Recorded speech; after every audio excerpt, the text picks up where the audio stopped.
Make their fists as tight as they possibly can, both hands, and just be like that for like 30 seconds. And then imagine this is what you think life is. You must always be clenched. You're always ready to defend yourself. You're always ready to attack. You're in competitive. You're in fight mode all the time. After the 30 seconds, say, open your hands. And it takes effort just after 30 seconds to open and relax your hands again. Your business depends on relationships with customers, relationships with employees, and relationships with stakeholders. What do they all have in common? They're all human. Because no matter if your business is B2B or B2C, it's really H to H, human to human. Welcome to the Human Connection Podcast. I'm your host, Karl Pontau. Each week I'll bring you stories, insights, and practical advice from experts that you can apply to your growing company and daily life. This week I'm connecting with Andy Grant. Andy has been helping people for over 15 years and is a best-selling author, speaker, transformational energy coach, healer, teacher, suicide prevention activist, and host of the award-winning podcast Real Men Feel. He holds certificates in positive psychology, the Awaken coaching system, Akashic records, life activation, and other leadership programs and energy work modalities. Known as the King of Authenticity, Andy encourages men to come out from the emotional closet and create a life of joy. As a survivor of multiple suicide attempts, Andy knows how low we are as human beings can feel, and he is committed to helping people realize how magnificent life is meant to be. His Amazon bestseller, Still Here, How to Succeed at Life After Failing at Suicide, has helped people around the globe and include everything he wished he knew at a younger age. Andy is also an initiate of the Modern Mystery School. Congrats on Real Men Feel, and welcome to the Human Connection Podcast. Thank you so much, Karl. It's great to be here. So I love the topic of your podcast. I think it's a big challenge facing men, and especially in the US today. So why do you think that so many men struggle with their emotions? Because pretty much from the moment they're born, they're taught not to feel. Big boys don't cry. I'll give you something to cry about. These are all phrases that men, even I talk to guys as young as 16, and they're still hearing these phrases from family, from society. So men are taught that emotions are somehow for girls only. Emotions are very feminine. And, men are allowed and encouraged to feel angry, to feel hungry, to feel horny. And for many men, that's it, which leads to such a walled-in experience. It makes it almost impossible for a man to feel meaning and purpose and joy in his life. And so it seems like for leaders in the business world, hunger, anger, and horny don't mesh well in a leadership role. And so what do you think, what's kind of the experiences that they need to have, or what's the process for kind of breaking down these walls of the emotional expression that they're dealing with? Yeah, it takes there's many good things about men. One great thing about men is our innate kind of competitiveness. And in any setting, that first man that's willing to be vulnerable and say how he truly feels about something, good, bad, or indifferent, his opinion, his insights about something going on in his life or about something going on in business, that vulnerability and openness is then every other man wants to jump. Oh, we're going that. Okay. Like a leader needs to lead. And if a leader is leading only with a hot temper, with being angry, with chewing people out that disappoint him, he's not going to get the best out of the people around him.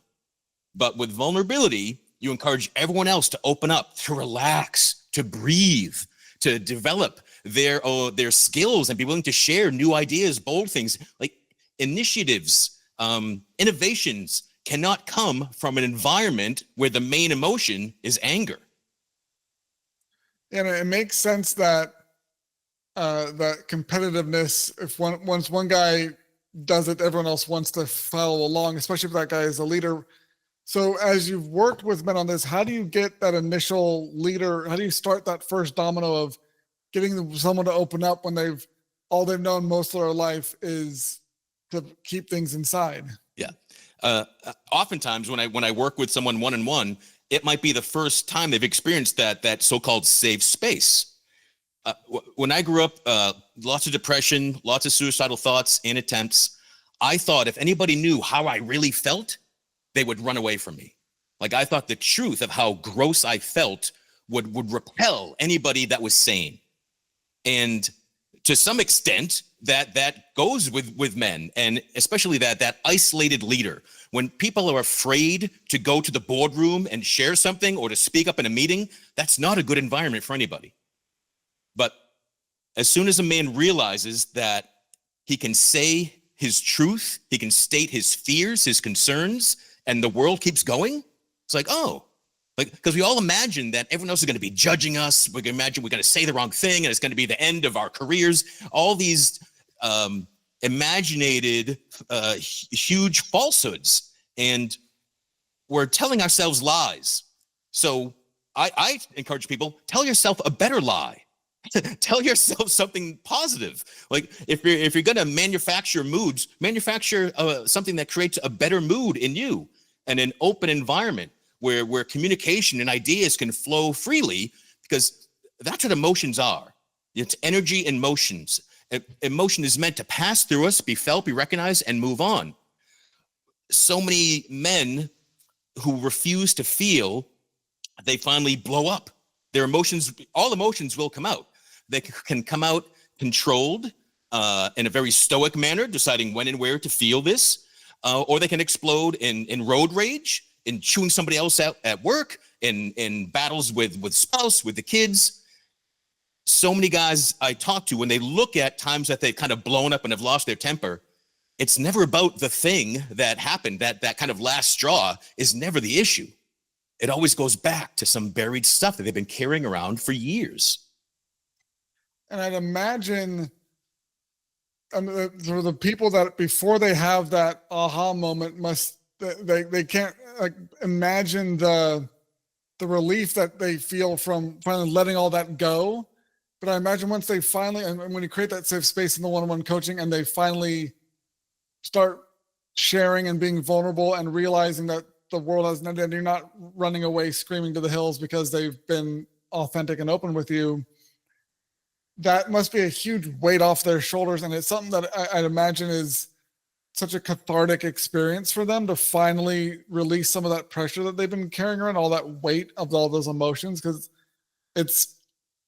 I think there's people have been like so used to behaving a certain way, they can't imagine any other way of doing it, or just like the fear of changing even for the better often keeps them from taking that step. But I think, is it something you're able to kind of explain to them how they're going to feel after they let go? Or is like, what are some of the ways you get people to open up besides creating the safe space? What are some like the things you ask them that get them to start divulging these feelings to you? Yeah.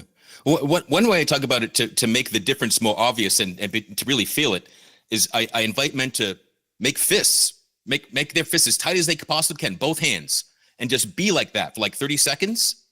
And then imagine this is what you think life is. You must always be clenched. You're always ready to defend yourself. You're always ready to attack. You're in competitive. You're in fight mode all the time. After the 30 seconds, say, open your hands. And it takes effort just after 30 seconds to open and relax your hands again. But doing that, it changes the whole body structure. The whole, every message we're getting to every cell can relax. And our best performance comes in a relaxed state of flow, not in a hypersensitive, hyper-aware, everything's a danger to me. But that's where too many men spend most of their time. And often the guys I talk to, it'll be their spouse is kind of their best friend and the first person they really open up about some emotional things. But even there, they'll be guarded. I meet so many guys that say women want men who feel, want you to be emotionally and open. But then when they are, it might be too much. And the woman obviously like, oh, wait, I didn't think it'd be like this. Or like, oh, I didn't expect you to be crying. Oh my God. Because again, they've been trained to expect men to be solid and stoic. And I'm a fan of stoicism, but there's this distorted sense that stoicism means I never feel anything. And stoicism just means I'm going to get through today, get to my car, and then cry about the cancer diagnosis I just found out this morning. It doesn't mean I'm going to break down at work, right? It's feeling when is the right place and setting to feel that emotion. But it's not about burying something forever. That just never works. I think that's a great distinction to make, because I do believe that there's that idealized or the fantasy of like what a guy should be is the stoic, unfeeling, and it's the stoic. I like that distinction of you just don't feel uncontrollably. You control the feelings until it's an appropriate moment, but then you still have to feel them and work through all the emotions naturally and get it all out of your system. It might not be in front of the crowd, but you still have to go somewhere and find a safe space and feel. And that's not the part that makes it into the movies or like the TV shows. And so they don't have that, like, you don't ever see people going to the bathroom in like a movie or something. It's like, you don't see the guy who like just got shut out at work, go like back to his office and scream into like his armpit or his elbow or like anything, like the emotional release things that people can use when they're in a safe space. But it's like, that doesn't make for great television because most of the characters aren't trying to show that off. But I think there's a skewed idea of what stoicism is, and it's I really appreciate you clarifying that. So when you're working with these clients and helping them to be more vulnerable, what are some of the most common like excuses you hear? Because I think there's probably a lot of people that like are listening, or if they're potentially a good client of yours, thinking like, well, I don't need that because that's like, what are some like the excuses you've heard, and how full of it are they? Very. So fear of vulnerability is just that. It's fear. Like, I'll be taken advantage of. I'll lose my position of importance. It's a lot about is status. And there's this falsehood, back to this distorted sense of John Wayne and American stoicism, and I can do everything myself, that the biggest mask that all men wear is doing just fine. How are you? Fine. How you feeling today? Fine. At the end. And that is done to keep the world at arm's length, to not let people into our hearts. Because sometimes if you open your heart will get broken. So many men would rather, not even rather, they're more comfortable because they're used to that clenched fist all the time, that closed wall. I'll never get hurt because I'll never let anybody in. I'll be the loudest, I'll be the most aggressive, I'll be the most competitive. And a lot of times, the guys that have the most trouble have success this way. They could be multimillionaires. They can have the gorgeous trophy wife. They can have the multiple homes and cars and kids that are in the best schools. But when they're alone and honest with themselves, they feel empty and meaningless because they don't have that connection to anything. So many men I meet, they're raised to be this way. They would rather be right than be happy, especially in business. I've got to be right, got to make the correct decision all the time. But the truth, I believe that the most successful companies and the longest helms of leadership are people that they want happiness. And they're willing to be wrong. That's part of vulnerability too. Willing to make a mistake and recognizing it. So when I grew up, my worldview was life sucks, then you die. When I finally got out of that and realized I was wrong, I love being wrong now. I love discovering beliefs and thoughts I had are just so mistaken because the alternatives are so much better. So I encourage every man, recognize, look at yourself. Is being right more important than anything else? Or is being happy? And if happy is way behind, I fight for ways to bring more joy into your experience. It tells every cell in your body that it's safe and you can relax and you'll be in that flow state. You'll like everything in your life more, and you'll have the energy to change the things that you don't truly like. I love that message about choosing joy over being right or not, and kind of being comfortable with failing and being wrong. That reminded me of, I watch there's a streamer who plays games. His name's Day9, and he'll be playing a game and he'll lose or his character will die, and he goes, "That was awesome. We totally lost. But he loves it because it's a chance to learn and improve and get better. And if you're always have to be right, then you miss out on so many chances to learn and grow and become a more well-rounded person, a more developed person." And I don't see many people in like, especially like that are on like camera, on screen, like celebrating when they lose. Like, oh my gosh, we just lost Super Bowl. That was great. Like no one on the Kansas City was like, yeah, we lost it. But like it's really refreshing to see someone, especially someone who's either in the spotlight or in a leadership role, that goes, all right, I'm so glad we just like, I was wrong, or I'm so glad that we didn't get this thing, or we failed at something, because that means XYZ. Like that's a completely different. And the day 9, he always has like a big smile, like there's this joy. He's happy. He's rather be happy than right or always winning. And it's just it stands out so much in my mind because it's so rare to see people respond that way.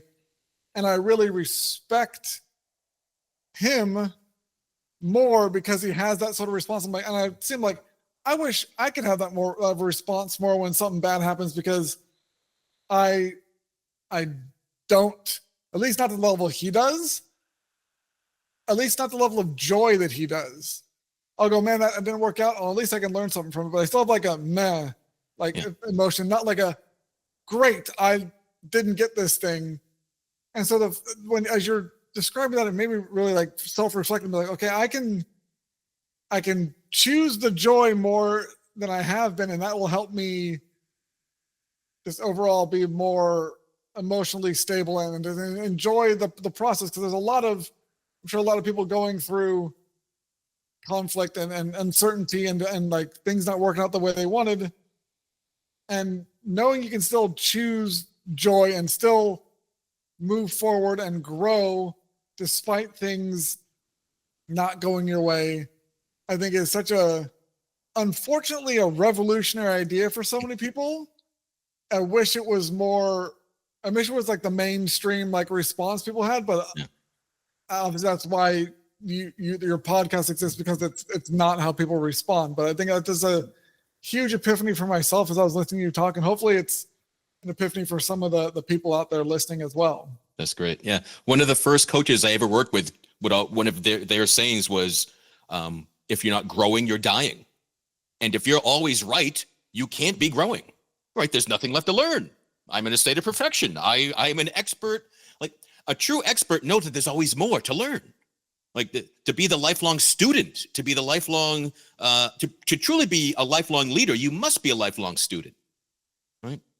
When people talk to me, like, they'll say, well, why do you have to keep growing? Why is this? So why do you keep having to learn this lesson over and over? I'm like, well, if you were done, you'd be done. You wouldn't still be here. You just have some natural cause of death because you figured out everything. And so when there's more to learn, you keep discovering you're wrong about things, again, like you're saying, celebrate it. And I truly tell people to celebrate, and I celebrate too, because it means I'm sticking around. I have more to learn. Oh, great. Yeah, I think it's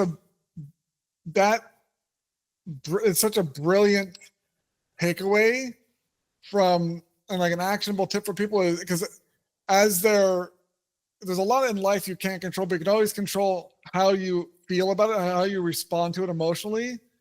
You can either react, which is basically like letting your emotions off the chain and going off the rails. But if you're able to be more mindful and like it's like the stoic but still feel sort of thing, and have a controlled response, then it gives you the opportunity to choose to feel joyous about the opportunity to learn and grow and adapt and be alive, really alive, instead of trying to clench your fist and cling on to the rightness of the way you've been doing things, even if that right way is no longer relevant or effective, but it's because it's the way you've been doing it and you have to be right all the time. You're unable to change and grow. And especially in the business world today, if you're not willing to change and grow, you might as well just retire, or just everything's going to pass you by so fast. Right. Yeah. The pace of change is the only constant in the universe, really. And the pace of change, the rate of change, keeps growing exponentially. So there's this notion that you can't learn, that you're always right, it's going to be your way or the highway. Yeah, that's doom. I think that there's so many, quote, I like to put air quotes around leaders who think that way, that they have to be giving all the orders and directions, people need to be doing things their way, are going to be just in it for a rude awakening in this coming forward, because especially with like technology and AI and all like the disruptions going on, it's just, there's no way that a single leader can know enough or be right about everything in order to lead a business effectively. It's going to take other people, and they have to learn how to feel and listen and be vulnerable and let go of this, unclench their fists and feel. Amen. Well, thank you so much for connecting with me today, Andy. If you enjoyed this episode of the Human Connection podcast, please like, leave a review, and share it. If you'd like to connect with myself or Andy, check out the links in the show notes. And remember, no matter if your business is B2B or B2C, it's really H to H, human to human. Happy connecting.